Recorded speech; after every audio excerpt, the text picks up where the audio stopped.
দিনের আলোয় নিজের ঘরের ভেতর ঢুকে পড়েছে চোর, কিন্তু পালাবার সব পথ বন্ধ হওয়ায় সেই চোরের সাথেই এক রুদ্ধতার ঘরে আটকে গেলেন গৃহবধূ। চার দেয়ালের মাঝে চোর আর নারী দুজনেই আতঙ্কে দিশেহারা, দুজনেই একযোগে চিৎকার করছেন বাঁচবার জন্য। সম্প্রতি সামাজিক যোগাযোগ মাধ্যমে তোলপাড় সৃষ্টি করা এমনই এক রুদ্ধশ্বাস ও অবিশ্বাস্য ঘটনার সাক্ষী হলো নেট দুনিয়া। নিজের চিরচেনা আপন ঘর, যেখানে প্রতিটি মানুষ খোঁজে পৃথিবীর সবচেয়ে নিরাপদ আশ্রয়, কিন্তু সেই নিরাপদ আশ্রয়ই যখন হুট করে কোনো অচেনা অপরাধী হানা দেয়, তখন মনের ভেতর কেমন আতঙ্কের সৃষ্টি হয়। একই ঘরের ভেতর চোরের মুখোমুখি দাঁড়িয়ে থাকা সেই নারী যে কতটা মানসিক যন্ত্রণার মধ্য দিয়ে গেছেন তা ভাবলেই শিউরে উঠতে হয়। চারিদিকের নিস্তব্ধতা ভেঙে তখন শুধুই ছিল বাঁচার আকুতি।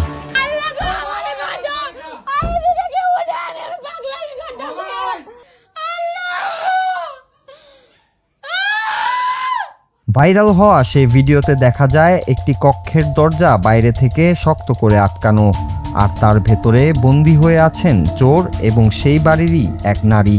বাইরে বের হওয়ার কোনো পথ না পেয়ে ঘরের ভেতর ছটফট করছিল চোরটি।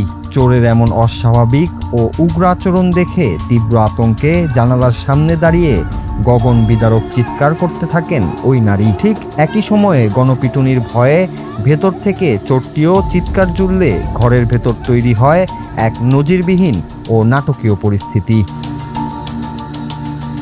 সম্প্রতি এই ঘটনাটি ঢাকার কেরানীগঞ্জে ঘটেছে বলে ধারণা করা হচ্ছে, যদিও এর সত্যতা এখনো আনুষ্ঠানিকভাবে নিশ্চিত হওয়া যায়নি। দীর্ঘক্ষণ দুপক্ষের এমন চিৎকারের পর আওয়াজ শুনে ছুটে আসেন প্রতিবেশীরা।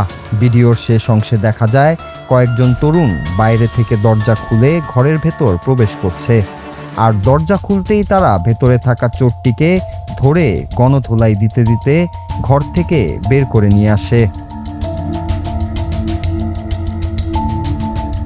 ভিডিওটি প্রথম ফেসবুকে আপলোড করে সেই নারী ক্ষোভ প্রকাশ করে লেখেন, কোন দেশে আছি আমরা, দিনে দুপুরে ঘরের ভেতর চোর ঢুকে পড়ে, আমাদের নিরাপত্তাটা কোথায়, আমরা নিজ বাসায় পর্যন্ত নিরাপদ না। তিনি আরও অভিযোগ করেন, ঘটনার পর পুলিশকে ফোন করা হলেও 2-3 ঘন্টা পরও তারা আসেনি, ফলে উপস্থিত জনতার চাপে চোরটিকে ছেড়ে দিতে বাধ্য হন তারা। এই পোস্টের পর নেটিজেনদের মাঝেও তীব্র ক্ষোভের আগুন জ্বলে উঠেছে। দিনে দুপুরে ঘরের ভিতর চুরির এই দুঃসাহস দেখে সাধারণ মানুষের নিরাপত্তা নিয়ে সংশয় প্রকাশ করছেন নেটিজেনরা। Nur Raju, Bangla TV news desk.